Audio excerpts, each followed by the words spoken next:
Hello, my name is Cindy Parsons. I have the honor of introducing you to my friend Jana Moll. Jana is the founder of Energy Medicine Specialists, or EMS. EMS exists to educate and support the highly trained and ethical practitioners in the field of energy medicine. Jana has been involved with energy-based healing modalities since 1994. She teaches coursework from beginners to advanced practitioners. Jana maintains a private practice offering healing sessions.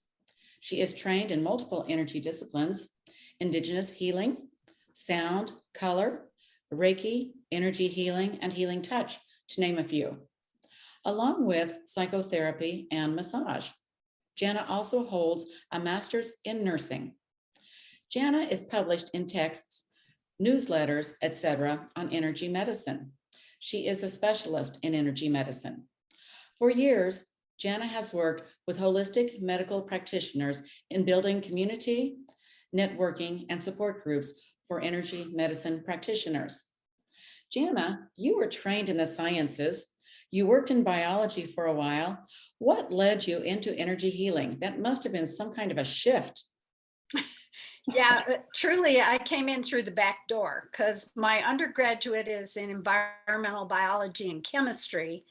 And right after that degree program, I worked for the state of Tennessee in environmental justice. I had a girlfriend. This is when I was living in Nashville, Tennessee, and my kids were very young. And I had a girlfriend who would drag me to everything. And she would drag me to a meditation workshop or an earth changes meeting or a channeling meeting. And at one point she said, I think you would benefit from seeing my energy practitioner. And I'll give you her name. And so I started receiving energy medicine treatments from her practitioner, who happened to be the healing touch instructor in the Nashville area. And so when a level 1 came along, my practitioner said, you might be interested in taking a look at this. And I took a level 1 from my energy practitioner. And what was interesting was I got all the classes for $100 a weekend back then because I was a full-time student. And also what I found was that it gave some structure to what I thought was a very unstructured field. And this is back in the mid-90s. So this is quite some time ago. There was no strong scientific basis for what we're doing.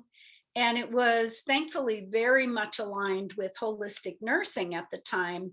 And that to me gave me a structure around something I didn't feel I had the structure for. I also didn't feel I was particularly gifted in intuition, that my strength was more in deductive reasoning, and that really fit more with my scientific background. So for me, I could make that bridge pretty easily. The other part around that was I grew up in a family where my dad was very much as conservative as he was. And my mom always said, I'd vote to cancel your fathers. But as conservative as he was very much into more esoteric ways of believing spiritually. So he handed me my first book on past lives, which was by Ruth Montgomery. He handed me the very first book, Cryon book by Lee Carroll. And so these were introductions for me to the more esoteric ways of thinking. And it wasn't for a couple of years after I started studying healing touch and other energy disciplines that I started remembering that I had past life recall as a child. So it all started coming back together. But the reason I chose it was probably not that I had a calling in it per se, but that it made more sense to me than other things that were out there. Oh, interesting. Interesting. Thank you. Yeah. I understand Australia holds a special place in your heart. And when you speak of Australia, you always have this nostalgic tone of voice and expression with your face. It's just fascinating. So what's so special about Australia? What is it that speaks to you energetically? We lived in Australia in the later 90s for 3.5 years. We lived in Melbourne, Australia.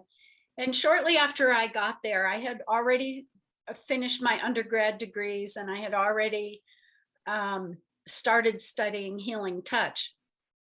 And knowing that we were moving there and that I needed a community, I decided early on that what I would do is join this group that was doing additional healing touch training, but then also went and studied with the Aborigines in Central Australia, and then flew over to New Zealand and studied with the Maori on a marae. And that was a month of interactive study. In addition to, I did a healing touch advanced practice and I did healing touch level 4 while I was there.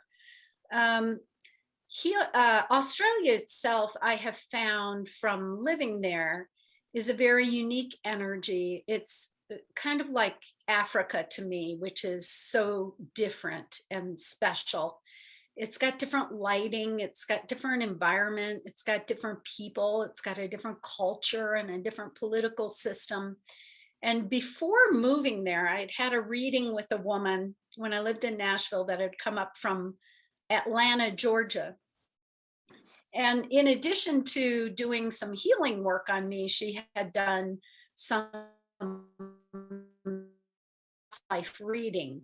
And she said that this particular lifetime is a culmination of a series of 3 lifetimes, which started in Australia and culminate now. And that when I lived in Australia back in that lifetime, that I had been an Aboriginal woman of color, a healer, and that I had attempted to heal a man who, unbeknownst to me or anyone else, was being acted upon with dark energy.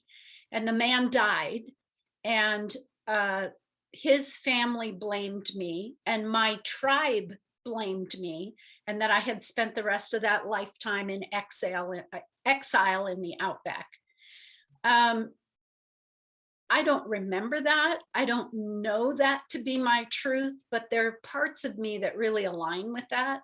The isolation, the individuation, the not being witnessed by other people, the being on the right side of energy, but having something intervene. So I don't know that, I mean, we were already moving there at that point when I had been given this reading. So it didn't influence how I lived in Australia, but it certainly patterned Australia being an important part of my spiritual unfolding. Okay. I would just love to get into your mind for 20 hours and just soak it all up. You will be speaking to the Healing Touch Conference in Australia. You're the keynote speaker. And so I will leave any further questions for that topic. I wish I could be there. That sounds just fascinating. Thank you. Yeah, as a last point, I'd like to kind of introduce what I'm going to be talking about. And the theme of the conference is the heart. I don't know my exact title, and I don't know the title of the conference at this moment. I'm sorry, it's still like 9 months away. But what I'm going to be talking about is this whole idea of we are a spiritual being having a physical or human experience. And we understand that, I think, to some extent conceptually, but we don't necessarily see the framework for that. And so what I want to talk about is the framework of the quantum physics of how we move from pure energy to this experience of a physical planet, a physical body. And so I'm going to talk about that from, basic quantum physics and also energetically. And then I'm going to tie that to why the heart chakra drives the ship, why the heart chakra is so important to everything that we gain, whether it's personal experience or community experience or collective wisdom and experience. And so that is an example or an introduction to how one of my skills is taking more complex and detailed ideas and making them seem simplistic, making them easier to understand. So I hope everybody joins me, and I'm really looking forward to the conference.